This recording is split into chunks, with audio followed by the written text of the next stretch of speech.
뉴스 속 화제 인물을 직접 만나봅니다. 픽 인터뷰.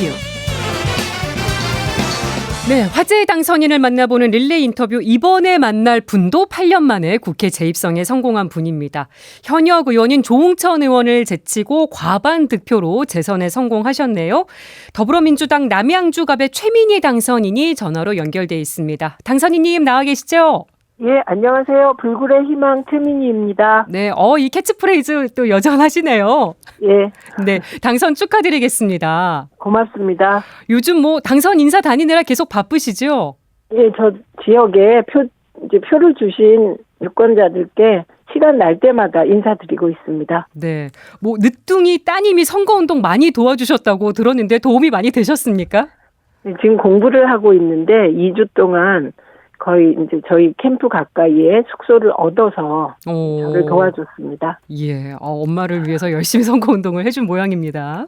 네. 8년 동안 지역에서 이제 기반을 다졌던 현역 의원이죠. 조응천 의원이 이번에 네. 득표율이 생각보다 낮았습니다. 국민의힘 후보보다도 더 적은 지지를 받았거든요. 네. 이번에 이 남양주 갑 지역 득표율로 드러난 민심 어떻게 파악하십니까? 우선은 양당 정치가 확고히 자리하고 있다. 예, 그리고 인물론을 내세웠는데 사실 인물론이라는 게 대부분 각 당에서 공천받을 정도면 나름 준비된 분들이어서 변별력이 크지 않다. 이렇게 봅니다. 그리고 제가 3자 구도에서 50% 이상의 득표율을 한 것은 정권 심판 분위기, 그러니까 정권 심판 열기가 셌고요. 거기에 이재명 대표의 혁신 공천, 그리고 저희가 내건 민생 공약들이 주요했습니다. 네, 그 구도에다가 인물론 정책까지 두루 작용을 했다고 보시는 거네요. 네. 이번 총선에서 여당이 참패하고 야당이 압승을 했습니다만 민심이 범야권에 200석 이상 몰아주진 않았습니다. 이 부분은 어떻게 보세요?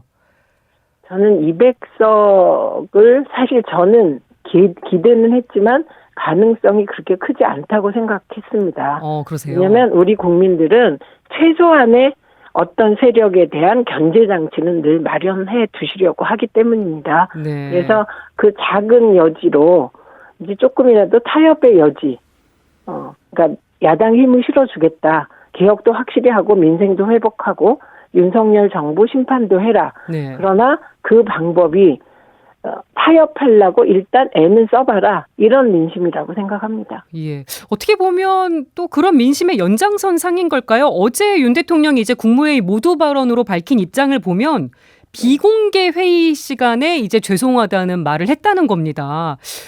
어제 윤 대통령의 발언과 이 총평 어떻게 해주시겠습니까?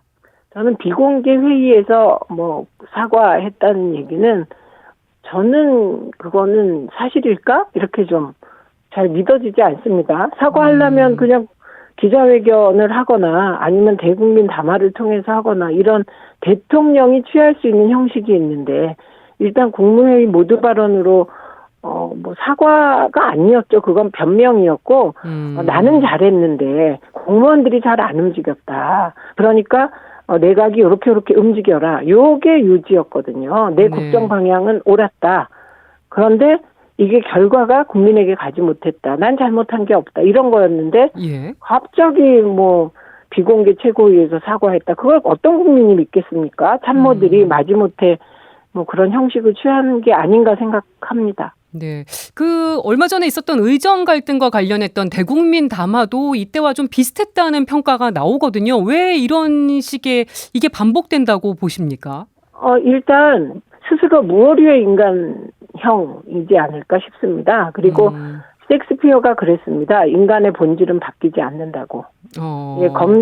검찰총장 출신 대통령의 스스로는 잘못한 게 하나도 없다. 나는 범인 때려잡던 사람으로서 완벽하다. 그렇기 때문에 자성하거나 성찰하거나 반성하는 코드가 뇌에 없지 않나 싶습니다. 네. 민주당 고민정 최고위원은 윤 대통령 레임덕이 시작된 거 아니냐 이런 발언도 언론 인터뷰에서 했더라고요. 당선인님 생각은 어떠십니까? 일단 지금 비서실장을 누구 한다 했는데 참모조차 구성을 제가닥 못하고 있잖아요. 예, 그런 면에서 레임덕이 시작된 거 맞죠. 그리고 총선 조선일보에서도 쓰지 않았습니까? 총선 패배하면 모든 걸 각오해야 된다는 요지의 사설을 실었잖아요. 예. 네, 그래서 이럴 때는 정말 모든 걸 쇄신하고 다시 시작해야 되는데 그럴 각오가 없다면 네. 저는 국민의 더 큰 회초리가 기다리고 있지 않을까 합니다. 어제 입장 발표에서 영수회담이나 뭐 야당에 대한 언급조차 없었습니다만 나중에 이제 밝힌 대통령실 관계자의 또 백브리핑을 보면 국민을 위해서라면 뭐든지 하겠다고 했다는 겁니다. 그러면 영수회담 성사 가능성과 시점 어떻게 보세요? 저는 지극히 낮다고 봅니다.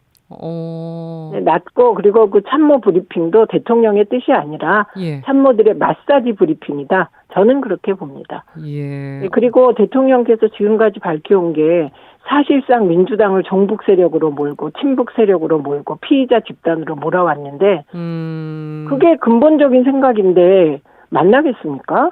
네. 그리고 지금 국민의 선택이 잘못됐다고 생각하고 있을 거라고 저는 생각합니다. 예, 굉장히 가능성이 낮다고 보시는 거고.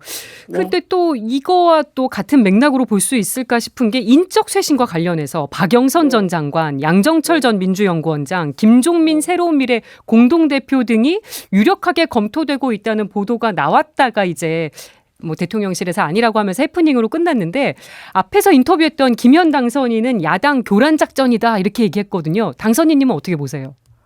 그런 양아치 정치를 누가 생각했는지 모르겠지만 그건 거론된 분들을 정말 어떤 분은 2번 죽이는 행동입니다. 그렇지 않아도 야권의 지지자들은 네. 그 중에 한 분이 뭐 윤석열 총장을 총장으로 임명하게 했고 윤석열 대통령 만드는데 1등 공신이다 이렇게 비판을 하고 있잖아요. 그게 사실인지 아닌지 확인도 안 된 상태에서 본인은 억울해하고 있지만 돌고 있는데 거기에 됐다고 또 거론하면 그거는 그분에 대한 부관 참시지 그게 뭡니까? 그리고 네. 이게 좀 잘하는 정권이면 모르겠는데 이렇게 문재인 대통령께서 이렇게 못하는 정부는 처음 본다는 말까지 하지 않았습니까? 그런데 문재인 대통령의 참모들이 거론되는 게 말이 됩니까? 참모와 같이 내각에 있던 분들이. 네. 그래서 저는 이건 교란조차 안 될 하수 중에 하책이다 이렇게 봅니다. 저희 그까지 걸로 교란되지 않습니다. 예. 아니 근데 뭐 여당 내 반응도 지금 뭐 당혹스럽고 충격스러운 반응이 나오고 있습니다만 안철수 의원은 무난하다. 또 조배수 당선인 같은 경우는 좋은 카드다 이런 평가도 했거든요. 아니 뭐 그분들이 그렇게 해봤자 소용없고요. 김현 의원은 누군가는 이걸 교란 작전으로 썼다 이렇게 얘기한 것이고요. 예. 근데 그 의도가 관철되지 않을 것이다. 이게 제 평가인 것이고요. 그래서 민주당이 옛날 같으면 뭐 유명한 사람 몇 명이 왔다 갔다 해서 정치가 바뀌는 시대면 뭐 이런 공작도 해볼 수 있겠지만 지금은 230만 당원들이 떠받치고 이거는 유권자 50% 이상이 지지하는 정당이 그 몇 명으로 교란되겠습니까? 누가 네. 그런 작전을 생각했는지 저는 그걸 한마디로 양아치 정치가 이번 건으로 종식됐으면 좋겠다 이렇게 생각합니다. 네, 세게 비판을 해주셨는데 지금 어쨌든 인적 쇄신을 위한 고심이 길어지고 있는 것으로 보입니다. 팁을 주신다면 어떤 얘기 해주고 싶으세요? 저는 별로 윤석열 대통령과 저는 관계가 아주 안 좋습니다. 제가 방통위원 국회에서 야당 추천 몫으로 의결됐는데 7개월 7일 동안 모욕적으로 저를 임명하지 않고 저를 이런저런 말도 안 되는 이유로 여권이 흔들었어요. 끝까지 임명을 안 했죠. 네, 그리고 법제처가 지금까지도 제가 적격사인지 부적격사인지 판단 아직도 안 하고 있거든요. 이런 모욕을 공개적으로 당했기 때문에 그랬던 대통령에게 제가 무슨 조언을 하겠습니까? 저는 싸울 겁니다. 그런 이력 등이 있으셔서 그런지 지금 과방위원 앞에서 이제 연결했던 김현 당선인과 함께 과방위원 후보로 또 거론이 되고 계시더라고요. 과방위 희망도 하고 계신 것으로 알고 있는데 맞습니까? 네, 저는 과방위가 1순위, 무순위로 과방위 지원할 겁니다. 예, 지금 뭐 과방위가 격전지가 될 거라는 얘기가 나오고 있어서 과방위로 배정을 받으신다면 어떤 일부터 가장 먼저 하고 싶으세요? 일단 방송 장악 전말을 밝혀야죠. 그리고 방송 장악 금지법, 여든 야든 방송을 장악해서 표 얻으려는 거 그런 거 못하도록 중립적인 방송 장악 금지법 만들겠습니다. 네, 지금 언론 지형이 공정하지 않다고 보시는 거군요. 네, 지형이 그건 기자들이 저항하지 않은 부분도 있지만 정말 윤석열 정부 들어서 무지막지한 방송 장악이 있었고 KBS는 사장이 제가 보기에 거의 윤석열 정부의 방송 장악에 천병 노릇을 하고 있고 YTN 민영화도 불법적으로 밀어붙였고 이거에 대한 책임 다 물어야 합니다. 네. 민주당 원내대표 선거가 이제 다음 달 3일에 열립니다. 어떤 원내대표가 뽑혀야 될까 다들 뭐 여러 의견이 나오고 있는데 당선인님이 SNS에 선정 기준으로 법사위원장과 과방위원장을 고소할 사람이라고 쓰셨더라고요. 네. 네, 요 설명 들어보고 싶습니다. 우선 민주당이 21대 국회에서 법사위원장 자리를 국힘에 넘김으로써 개혁 입법이 좌절됐고요. 다시는 그런 실수하면 안 된다고 생각합니다. 그래서 법사위원장은 고소해야 되고 과방위원장을 민주당이 가져와야 방송 장악과 관련한 국정조사부터 할 수 있는 건 모두 할 수 있습니다. 지금 유일임 체제의 방심위는요. 정말 민간이지만 국가적 기구의 위상을 유일임 위원장이 실추시키는데도 말도 안 되게 버티고 있는 겁니다. 그리고 펀펀이 방심위에서 그 심의 결과 낸 것이 법원에 가서 펀펀이 깨지고 있지 않습니까? 예. 그런데 책임도 안 지는 저런 방심위원장은 뭘 믿고 저러는지 모르겠습니다. 이런 거 다 바로 잡아야 합니다. 네. 근데 국민의힘에서는 법사위원장을 다시 민주당이 가져가겠다는 거는 여당을 국정 파트너로 인정하지 않는 것이다. 오만함의 발상이다. 이런 비판을 하고 있거든요. 아, 비겁하세요. 윤석열 대통령께 그런 말 좀 해보시죠. 대통령이 야당을 협치의 대상이 아니라 종북 세력, 친북 세력, 피의자 집단. 정작 대통령 주변에 장모는 피의자가 아니라 범인이잖아요. 네. 그런 대통령이 정말 그 야당을 그런 식으로 몰아붙이고 붙일 때 뭐 하셨습니까? 그분들은. 그래서 이번에 법사위원장을 민주당이 가져와야 된다는 입장 확고하신 거고요. 네, 확고합니다. 예. 알겠습니다. 지금까지 더불어민주당 남양주 갑지역 최민희 당선인과 얘기 나눠봤습니다. 당선 다시 네. 한번 축하드리고요. 인터뷰 고맙습니다. 고맙습니다.